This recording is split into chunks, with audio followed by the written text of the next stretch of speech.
We're live? We're live.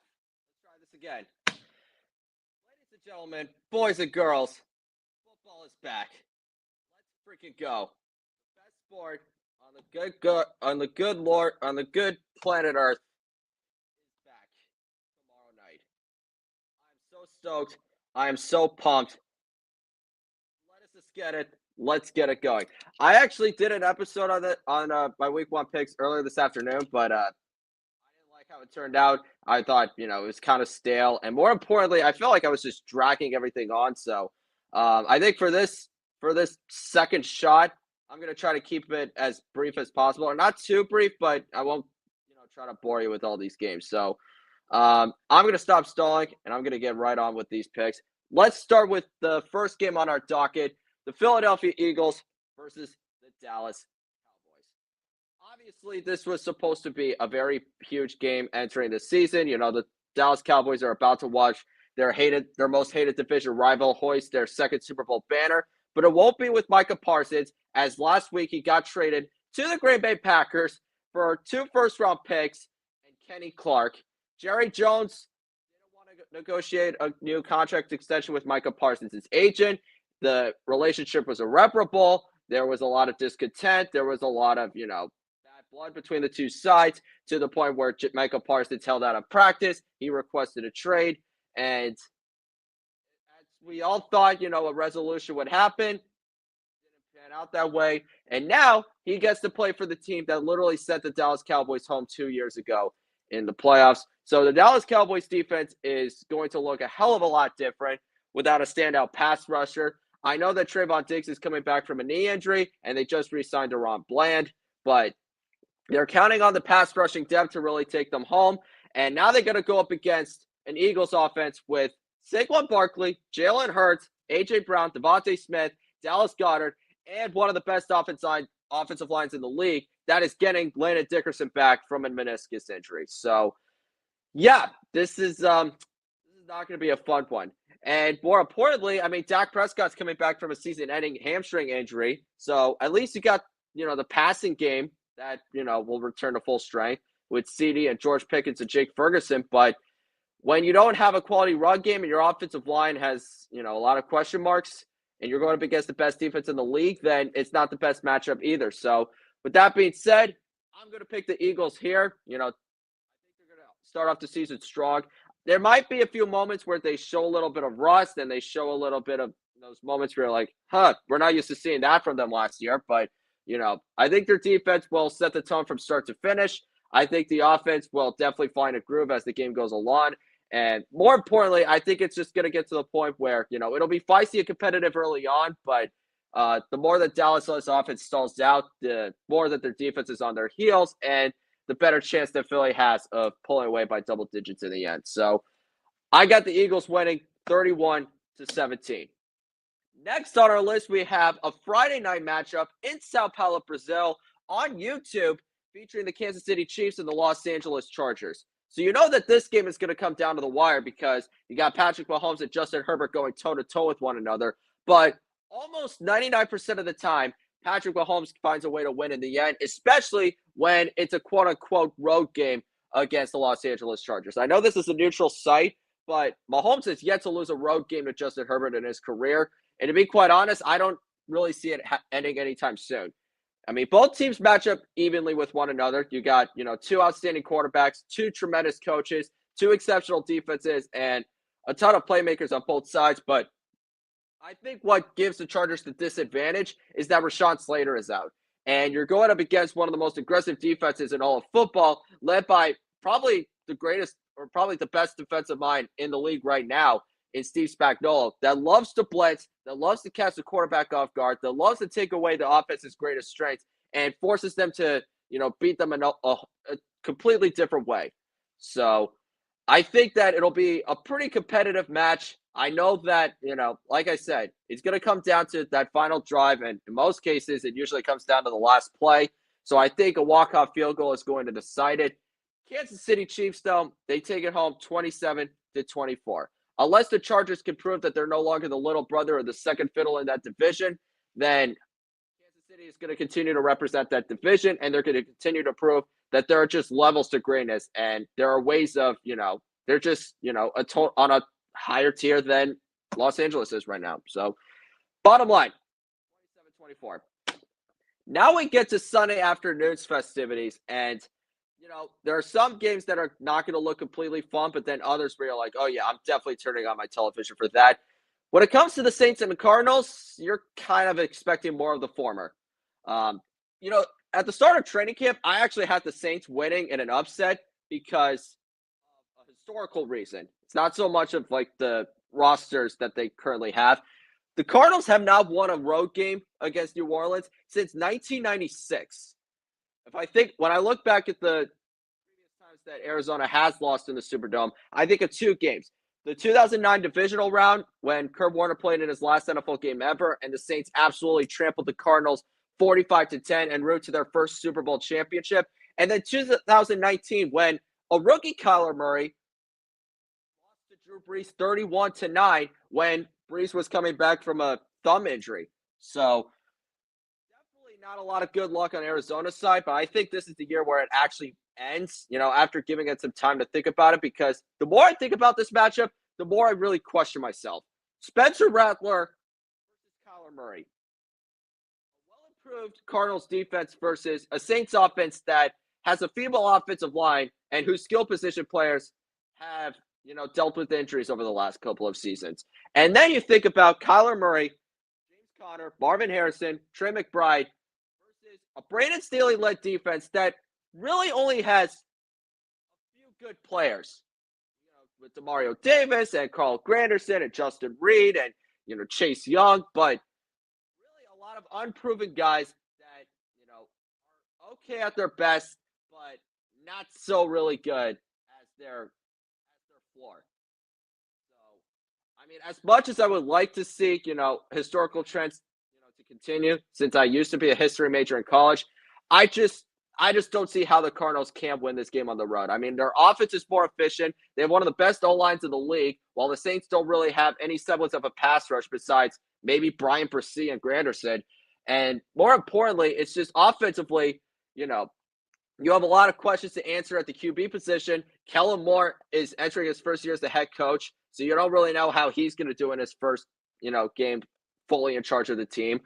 And the Cardinals defense added so much size and strength on all three levels that they're just trying to, make sure that this is the year where they finally hit that, hit that peak and, surprise us all by getting into the playoffs. So I think the Cardinals win this game 30-10. I don't see this as a close one. And unfortunately, for New Orleans, it's going to be a long season for them. I think they're probably going to be the worst team in the league. Either them or the Cleveland Browns, but we'll get to that in just a bit. Next up, we have the Miami Dolphins versus the Indianapolis Colts. Now, I was actually surprised that Indianapolis was favored by 1.5 points to win this game. But when I really think about it, both teams are in similar positions. The Indianapolis Colts, you got a lot of talent on your offense, but Daniel Jones is your quarterback. He beat out Anthony Richardson for the starting job. The defense has a lot of question marks and a lot of holes. And entering this year, both the head coach Shane Steichen and the general manager Chris Ballard are on the hot seat. But if you're the Miami Dolphins, their roster is not completely different. Well, I mean, it's a little bit different because different players, but they're not completely differently constructed. Because for all the speed that they got on their offense with Achane and Jalen Waddle and Tyreek Hill, their quarterback's health is always an X factor. Their offensive line has never been, the strongest unit on their team over the last few seasons. And their defense is absolutely decimated by injuries, especially in the secondary, because your two best pass rushers have been knocked out with season-ending knee injuries over the last couple of years. There's not really a standout linebacker besides Tyrell Dodson and Jordan Brooks. I mean, those two, they're serviceable linebackers, but they're not elite. And in the secondary, you don't even know who your top corner is going to be because they traded away Jalen Ramsey, Kader Kohu's out for the season. They cut Kendall Fuller. I think Jack Jones got hurt. So you just really don't know who's going to establish themselves as the guy within that group. So I think it's going to be a really high-scoring game as a result. I know Jonathan Taylor's going to put up outstanding numbers. I think Daniel Jones will have a promising afternoon. But to me, it's going to come down in the fourth quarter and who's going to persevere, who's going to stay composed, who's going to put the team on his back. And to me, quite frankly, barring any injuries, I think Tua Tagovailoa is more capable of showing up in the clutch than Daniel Jones is when the game is on the line. So that's why I'm picking the Dolphins to win this game 30-23. Could really go either way just because both defenses are not great. So, speaking of, competitive grudge matches, let's talk about the New England Patriots hosting the Las Vegas Raiders. So you got two well-respected head coaches entering their first seasons with their new teams. Mike Vrabel's back in Foxborough, and then Pete Carroll is donning the silver and black. If Tom Brady was on this call, it would have been absolutely glorious. But I actually jostled back and forth with this game because Smith and Pete Carroll are back together, which means that they're going to win between 7 and 9 games this year. Pete Carroll has not lost a regular season game to the New England Patriots since 1994 when he was the head coach for the New York Jets. But New England Patriots have more talent on their offense. Their defense is fully revamped. Whereas the Raiders, you got Brock Bowers. Jacoby Myers is coming back to Gillette Stadium, which is great. You get a chance to see Ashton Janey. But those are really the only 3 quality guys they have on their offense. And defensively, it's Max Crosby or bust. Unless we get an unexpected breakout season from someone like Tyree Wilson or Charles Snowden or Isaiah Polymal. We don't really know. So I think it'll be a really close game. I think it's going to come down to that final drive.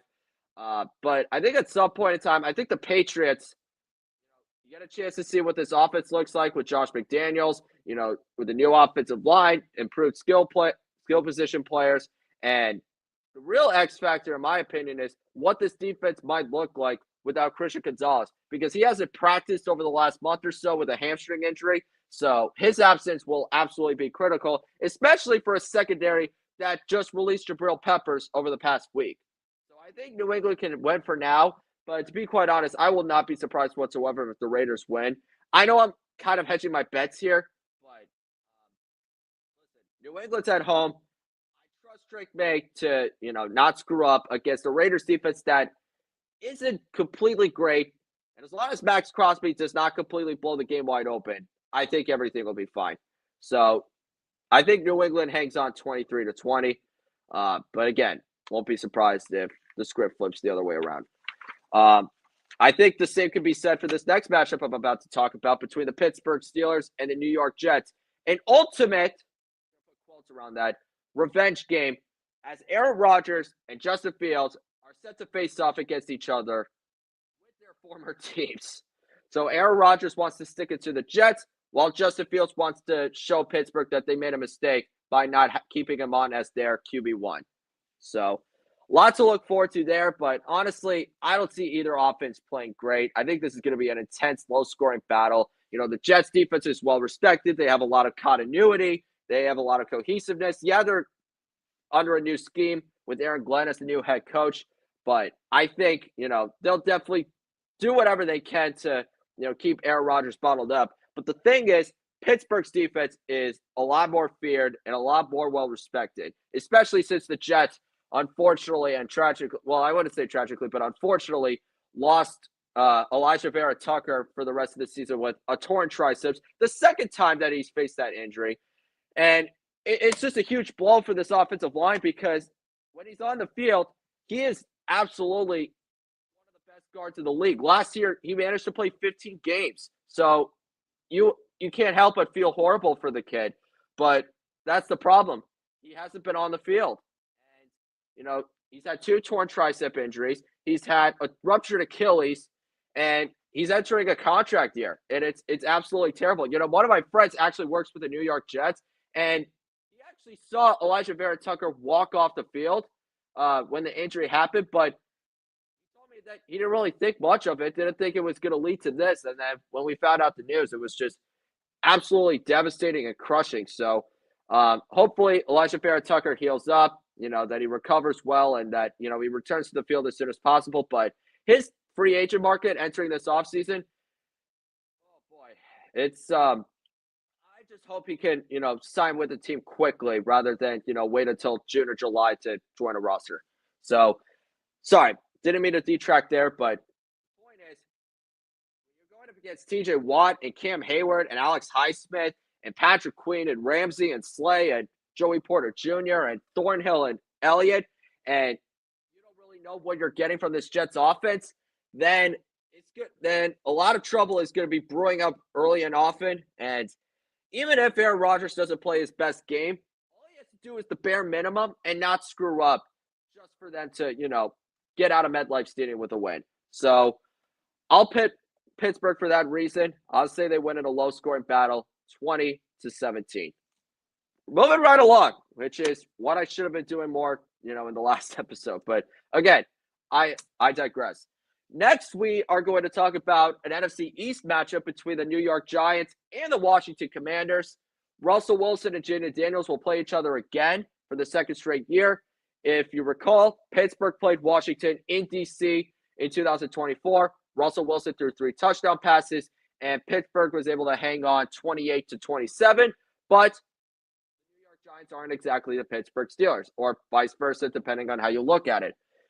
Russell Wilson is going to be starting week 1, but I honestly don't know if we're going to get an outstanding day from this Giants offense. I know they have Tyrone Tracy and Malik Neighbors and Cam Scatabo. They're getting Andrew Thomas back from injury, but Washington's defense it might not be elite, but it's opportunistic. And when it comes to these types of games, they know how to play at their very best. And really, it just comes down to, how their offense is going to look, a year after making the NFC Championship. Because we've seen the Houston Texans and Green Bay Packers have outstanding seasons. And with, C.J. Stroud and Jordan Love entering their first years starting, only for them to enter the next season and not look as exciting, not look as promising. So I really hope that the Washington Commanders do not fall into that same trap. But I think, listen, Washington's offensive line has a lot of holes, especially on that right side. I know that they acquired Laramie Tunsil in a trade, but he had a lot of penalties, and it wasn't his best year by his standards. And the Giants have one of the best front fours in the league with Dexter Lawrence and Kayvon Thibodeau and Brian Burns and Abdul Carter. They added pieces into the secondary. But the thing is, Washington but they were able to re-sign Terry McLaurin. They traded away Brian Robinson. You got Ja'Cory Krosky-Merritt and Austin Eckler, hoping to round out as a pretty quality, running back tandem. I know Krosky-Merritt is 4th on the depth chart right now, but who knows how long that'll last. And you got Jaden Daniels, who is a burgeoning superstar. So really, it just comes down to the quarterbacks, who's going to stay more composed in the pocket and who's not going to screw up for their team the longest. I think with Russell Wilson, you're not going up against a healthy offense. Well, I wouldn't say healthy, but you're not going up against you're not being protected by an outstanding offensive line. He's known for taking unnecessary sacks, making unnecessary plays when it comes to scrambling around the pocket, and he'll have an occasional move ball or two down the field. Whereas Jaden Daniels, he's younger, he's more athletic, he's more spry in the pocket, and he's got a fresher arm, to say the least. So I think, listen, it really just comes down to, how everything's going to play out in the second half. I think things will be scrappy early on, but I think Washington's offense will be able to, make more plays down the stretch. And again, it just comes down to Jaden Daniels. So I'll say the Commanders win 27-13. Now we get to another high-scoring affair between the Jacksonville Jaguars and the Carolina Panthers, or what I hope is to be a high-scoring affair. 2 former number 1 overall picks going toe-to-toe. 2 former offensive coordinators with the Tampa Bay Buccaneers. So that will be playing each other. That will have their respective, teams facing off. So that's another thing to really think about. The reason why I say it's going to be a high-scoring game, it's not really so much of, the quarterbacks or, the weapons that they have at their disposal. It's just that their defenses are not good at all. I've been tossing back and forth with this one. I really thought that the Panthers would really, have a stronger chance of winning, but they just traded away Adam Thielen, Jalen Coker, one of their better young wide receivers, someone that I was really hoping to have a strong year. He was placed on IR because of a quad injury, so Your top two weapons are going to be two first-round picks in Xavier Ligon and Ted McMillan. You got Jatavian Sanders. You got Chuba Hubbard, a pretty strong offensive line. But the thing is, Jacksonville just has as much firepower on their side with Trevor Lawrence. Brian Thomas Jr. and Travis Hunter. You got a pretty decent tight end tandem with Tank Bigsby and Travis Etienne. The offensive line, allowed the 8th fewest sacks in the league. Brenton Strange hoping to really emerge as a starting tight end. So the Jaguars' offense is not so bad either. And more importantly, their defense has two of the best players on that side of the ball in Josh Hines-Allen and Trayvon Walker. So I think for that reason alone, because they're at home, I think the Jaguars will be able to make just enough plays down the stretch. It could really go either way because I'm expecting both offenses to play great.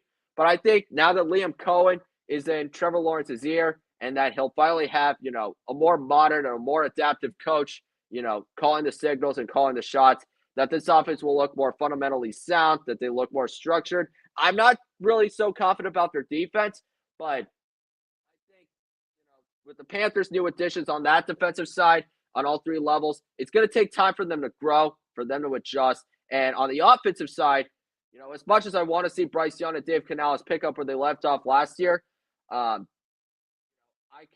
won't be surprised as well to, experience some rough patches. Hopefully, nothing too drastic, but not, to the standard that, any offense should really meet. So I'm going to pick the Jaguars to win 34-31. I wish I could say the same thing about the Bengals and the Browns game, the Battle of Ohio, because to be quite honest, I really don't know what to expect from either side. Because the Bengals have started 0-1 5 of the last 6 years that Zach Taylor has been the head coach, and 4 of them have been with Joe Burrow as his quarterback. Whereas the Cleveland Browns are starting Joe Flacco at quarterback. Their offense does not have a lot of depth, whether it's in the offensive line or a running back or in the skill position group. And defensively, even though you got Myles Garrett back and Denzel Ward and Grant Delpit with Jim Schwartz, they took a major slide from last year. And if it's on the field for too long, it's going to wear out and it's going to break down. So last year, Joe Burrow was finally able to get a win in Cleveland because of that. And this was a Browns defense that has normally had Joe Burrow's number. But last year, he completely got that chip off his shoulder and finally managed to have a respectable performance. So I think for that reason alone, I'm going to give Cincinnati one more shot here for respectability, for validity, for playoff legitimacy. Because if they start off 0-1 again, you know that they're probably going to start 0-2 because that's usually been the script. And it just proves that they've learned absolutely nothing, that Zach Taylor should be on the hottest of seats possible, and that ownership really needs to start taking more accountability for all the setbacks that they've been responsible for over the last decade plus. So I'll say the Bengals win 24-10, but I'm running out of patience here. To quote John Mara, I'm just about had it. Cincinnati, this is literally all on you.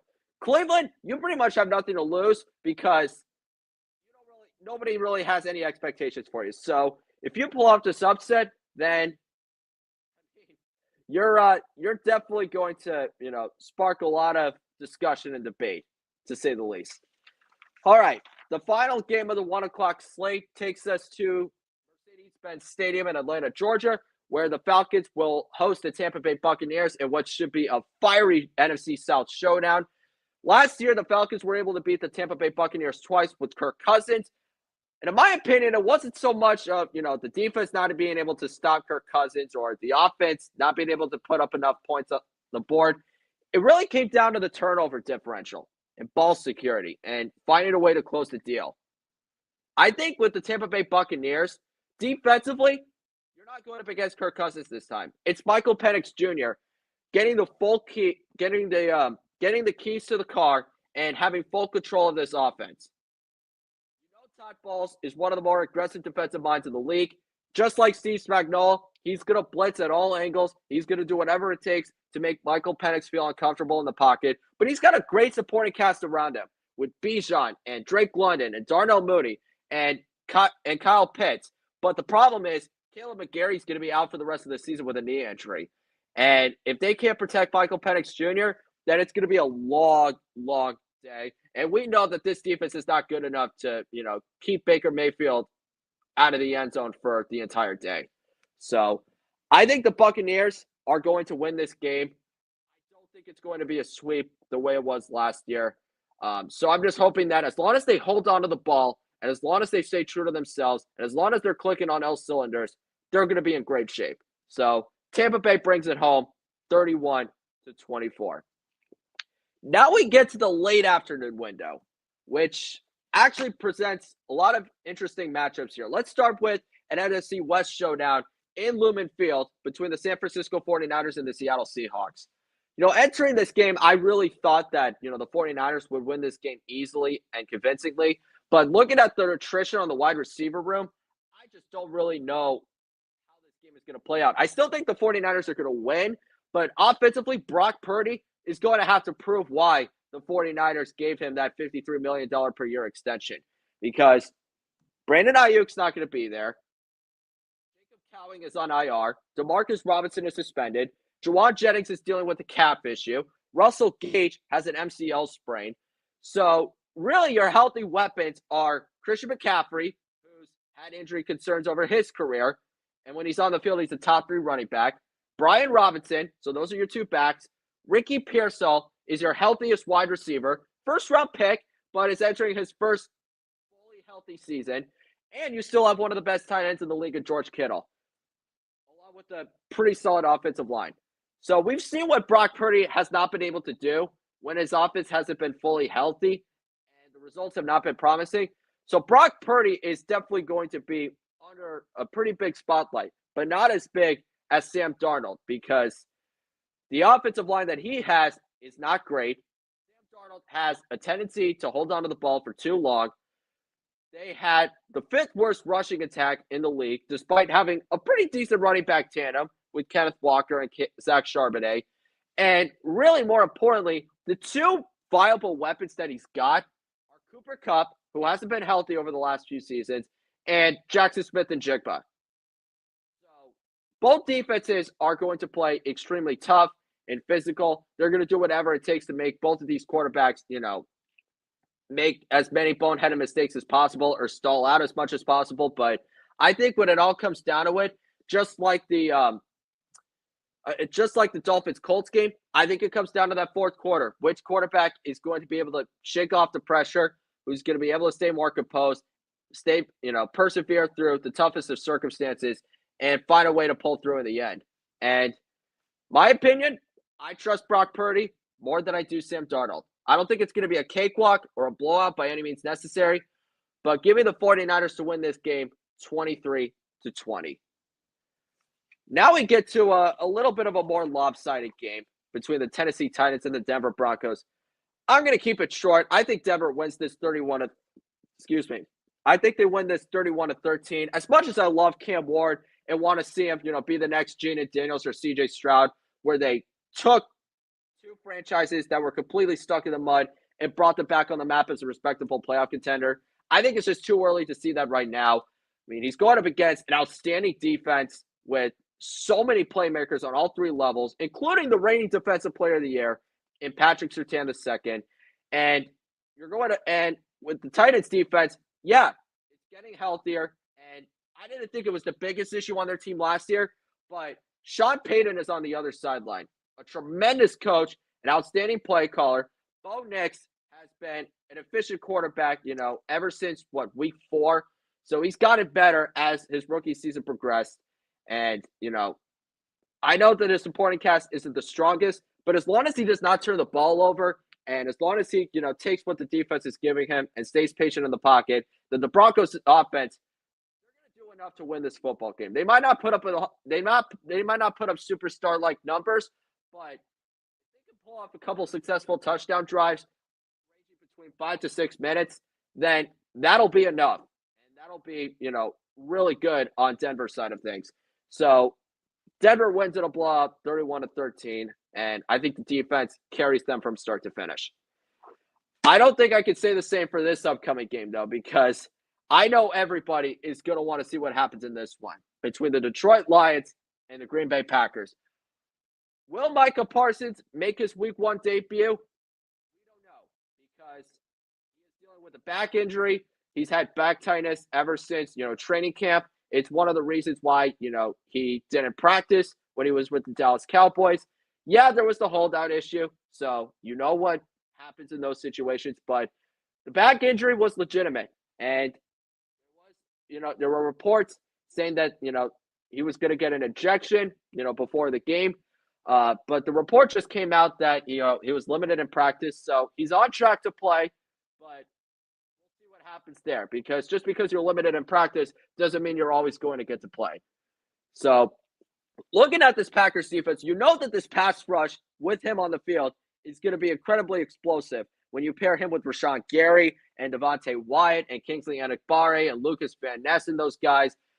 But there's still some questions you got to answer. Obviously, the second level is great with Edgerrin Cooper and Quay Walker and Isaiah McDuffie, but the secondary doesn't really have a standout corner or a defensive back besides maybe Xavier McKinney. Actually, I shouldn't even say maybe, because Xavier McKinney was absolutely tremendous last year.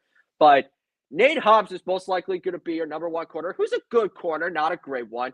But on the offensive side of things, when it comes to their passing attack, you got to be able to figure out who's going to be the guy when Josh Jacobs isn't, when they don't go to Josh Jacobs. Is it Matthew Golden? Will it be Jaden Reed? Will it be Romeo Doubs? Dontayvion Wicks, kind of emerge as a surprising breakout star? Because Christian Watson is going to miss most of the year with a torn ACL. So that's going to be, the biggest test here. And more importantly, you're going up against a Lions team that is not afraid to enter Lambeau Field and, pull off an upset and break a lot of Packers fans' hearts. Over the last few years, Detroit has gotten the edge and beaten the Packers at their own game. In the regular season finale, 20-16. 22-16 was the final score, I should say. The Packers, all they needed was one win to get in the playoffs, and they couldn't do that. The next year on Thursday Night Football in Week 4, the Lions pummeled them 34-20. And the year after, Detroit won again. In driving rain and terrible weather conditions, the Lions still managed to win a game, and they play in a freaking dome. That says a lot. So for that reason alone, I think the Lions are going to win this game here. I had them winning before the season started. I still have them winning, even if Micah Parsons is clear to go, because as much hope as he's going to give to the Packers and as much as he boosts their playoff chances, I just still think that, the Packers have a lot of questions to answer. And the Lions, year after year, over the last few seasons, have asserted themselves as the class of the division.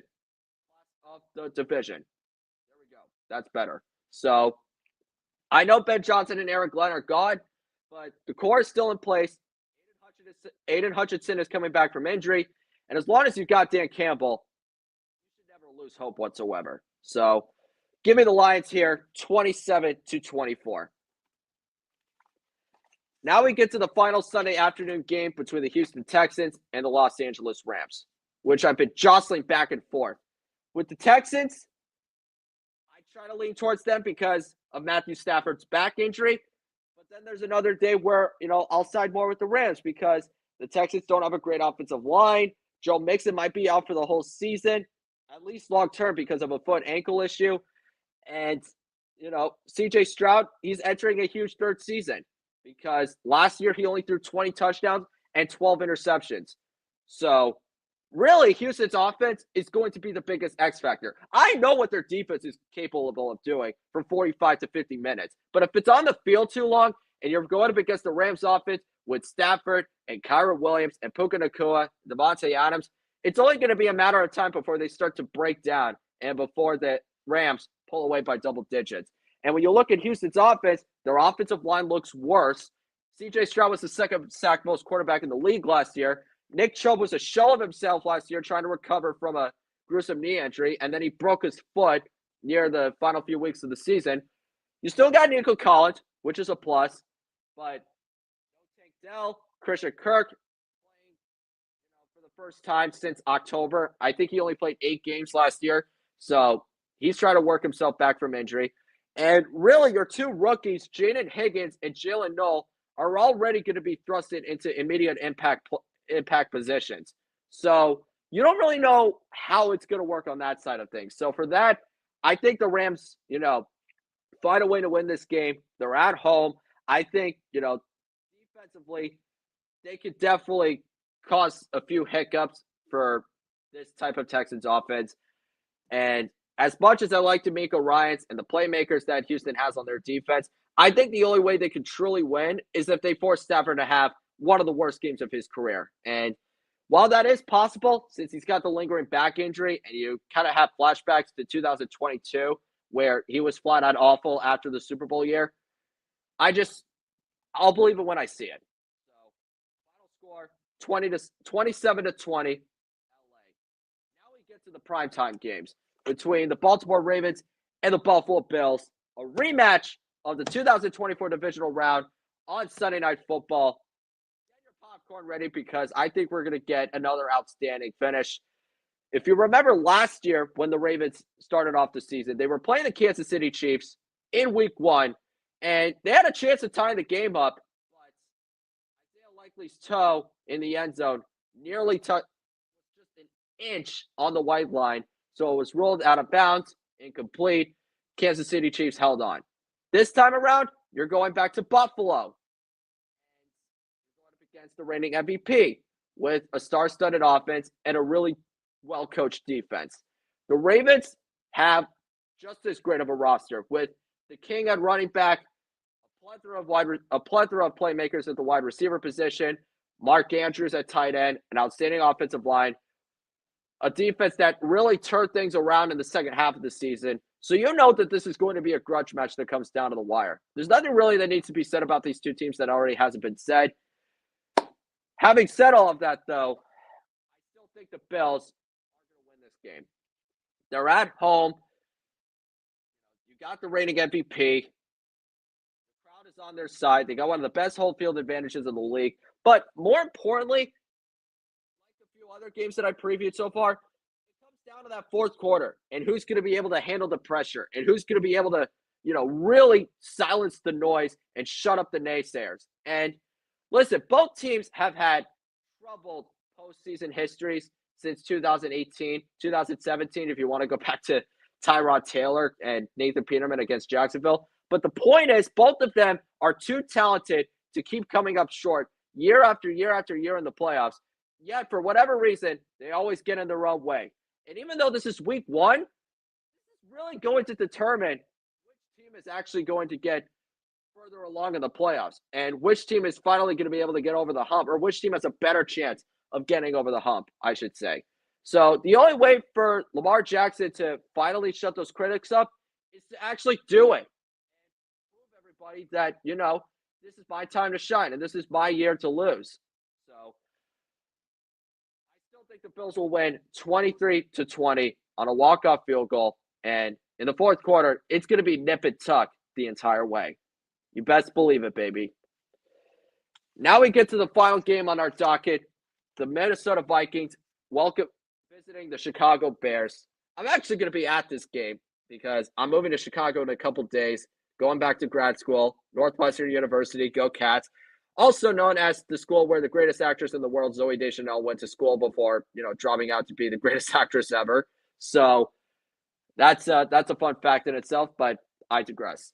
When I look at this game, I'm really excited to see how both teams are going to play.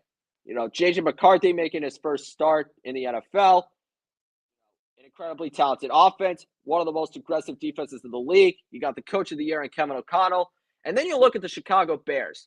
Ben Johnson is entering his first season as the head coach of this football team. Caleb Williams hoping to have a way better sophomore season than he did his rookie year, where he was sacked way too many times and only won 5 games as a starter. A lot of talent on their defense, a lot of, promise on their offense. They overhauled the entire offensive line. So that's obviously like the biggest thing they needed to address. And Ryan Poles and Ben Johnson are hoping that this is the year where this team finally gets back on the map and shows that, no, we're not just going to be a team that's, stuck in the mud. We're going to show that we deserve to be here. We belong here. And we're going to show a lot of people up that said that we didn't have a chance. But in my opinion, when it comes to this game, I think it comes down to which team or which head coach is going to have their team more mentally prepared, more motivated, and who will have a better strategy. And right now, I just think Kevin O'Connell has a way better chance of doing that than Ben Johnson, who's going to be in his first game ever as a head coach. He's going to learn. He's going to just learn what it's like to fully be in charge of a team rather than just worry about one side of the ball. So for that reason alone, going with the Vikings to win this game 30-17. And with that, the week 1 picks are officially locked. Thank you all so much for watching this second iteration of OC and TJ, aka the Collin O'Callahan Show, aka the kid that is just ready to move out to Chicago and, have the time of his life watching the best sport on this planet. So make sure you like and subscribe for additional content. Hopefully, I'll be back as the season progresses. My schedule is going to be a lot busier now, so definitely jumping back into the grind, jumping back into, some of the tricky parts of, going back to school and, trying to, get adjusted and comfortable. But, this season is going to be fun. I can sure as hell tell you that. So